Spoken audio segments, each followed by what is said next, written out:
right, so I'm here with Alex now, and we're standing in front of the ME20.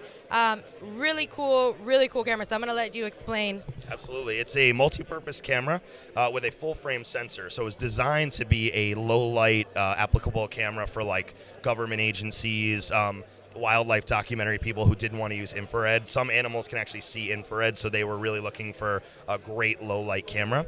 But the real key is the large sensor. That's really the exciting thing for the cinema world. All of our cinema products are Super 35, so the image sensor is a little bit smaller.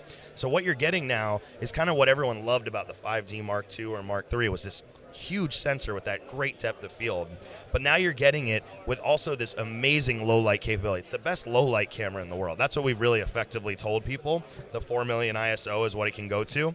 Most cinematographers have found that about 100,000 ISO is the sweet spot for this camera, which is amazing because most cameras at about 6,400 really starts to fall off. So this one is a really incredible camera at 100,000 ISO. Certainly you can go to 4 million, but most cinematographers are not going to use that. It starts to get very noisy after that point. The 100,000 is like the acceptable noise level. So it's really incredible. We've entered this large sensor cinema camera and cinema world, and what's amazing is you're seeing that trend happening now with the Revenant, with the Hateful Eight, and now with Panavision's new camera they just introduced. It's a large sensor camera. So you're seeing that cinematographers want this large sensor because it's better in low light, you get wider field of view, you get overall better image quality. So Canon didn't set out to make a large sensor cinema camera. I was going to ask you also what it was purposed as something else and became something bigger. So go ahead and explain. It's a little speculation. It's a multi-purpose camera. That's why it's M. The first letter is the M. So the idea wasn't just make it for one use. The idea is let's cast as wide of a net for our cameras as we can. So when they started, they said let's make the best low light camera we can make. So when you start with that, you start with the largest sensor you can make. So it wasn't them saying, let's make a large sensor cinema product. They said, let's make the best low light. So we've kind of, not accidentally, but set ourselves up to be in this world without really considering it. But if you think about it, Canon really is the right company to bring large sensor cinematography to the world because we've been making lenses that cover this size sensor for years in our still cameras. So, when the Revenant was shot, they used the Alexa 65. They had to rehouse a lot of Hasselblad lenses because those are medium format and they were a larger sensor. And that was you need a lot of support for that. It's the top of the line. And we're not talking resolution, we're just talking sensor size right now. So with us, when we did this, we now have this whole infrastructure of lenses that are in the $1,000 range, $2,000 range that are widely available. Over 100 million EF lenses are out in the world that will actually work with this camera. So that's what's cool is we've positioned ourselves to really be the company that brings large sensor to the mass market. And we did it with the 5D Mark III. And Mark II, and I think we've now done it with this as a cinema camera because it offers what you want from a cinema camera. You get 10-bit log, you're able to kind of choose different frame rates, you're not limited to the onboard compression. It's really suitable for a great cinema production, episodic TV. I even think it'd be cool in like a romantic comedy, like because you give the characters this big look in the frame. So I'm excited to see who's going to use it. Yeah, I was going to ask, so is it shipping now and has it, can you tell them anything cool it's been used for yet? Absolutely. I mean, it's new, so we are shipping it, but in limited quantities.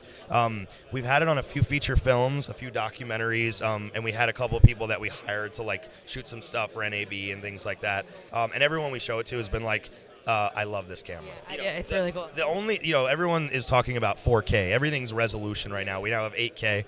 To me, this is an HD camera, but it's a beautiful HD image. And there's a lot of people still doing HD imagery, and they're looking for something unique. And to me, this is a really cool, unique tool because when you put the 24 mil on this full frame sensor, you're getting a real 24. You're getting what the engineers wanted the image circle to be. So you're having a different spatial relationship with your actors when you're shooting because with the crop sensor, you have to move the camera back a little bit further to get the actual frame you want from a 24. With this, you're a little bit closer, you're a little more intimate, but you're getting more of the world. And that's why it worked so well in the Revenant. You were getting these great imagery behind them while they were very close up on them with a lens. So it was really, really cool way to photograph. Yeah. Here's the demo that I like to do that really shows people the depth of field and what you get. Now, this is a 24 millimeter lens. Let me open that all the way up.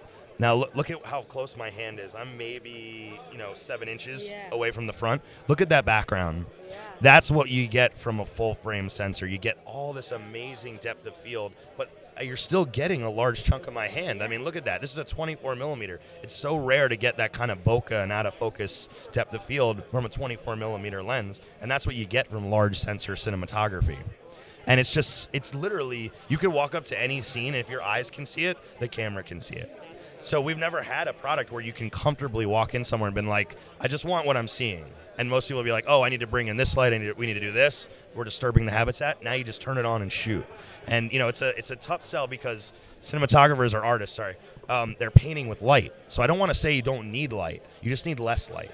And especially a doc person, they are not disturbing the habitat, and they're really getting that great image without having to go in there with a lot of lights and really make it work. But with it being, the key is low light, but it's multi-purpose, so it doesn't, there's a great shot during the, Exactly, and it has a lot of remote control capabilities, so we have like news organizations that'll just mount them in places, security people who want to control it through fiber. So the idea is with this multi-purpose body, and we have another camera, same exact body, if we can keep the body consistent, all the accessories stay. So hopefully in the future we'll have a series of multi-purpose cameras, and the idea is they have different functionality. This one's great in low light. Our ME200 is a Super 35 sensor with autofocus, and it's at about $6,000, so it's like taking it to a different price point, and you can put it on gimbals and things like that. So different functionality, different chips, but same body. This is very cool. So thank you so much for talking to us, Alex. You're very welcome. And give us a website. USA.canon.com. It's the ME20F-SH, very military kind of style name where it stands for multi-purpose. EF is the mount, 20 is the model number, F is full frame, S is SDI, H is HDMI. So you can really decipher everything the camera does just from the acronym. Cool. Thank you so much. You're very welcome. Very cool. This is Nikki with Broadcast Beat Magazine.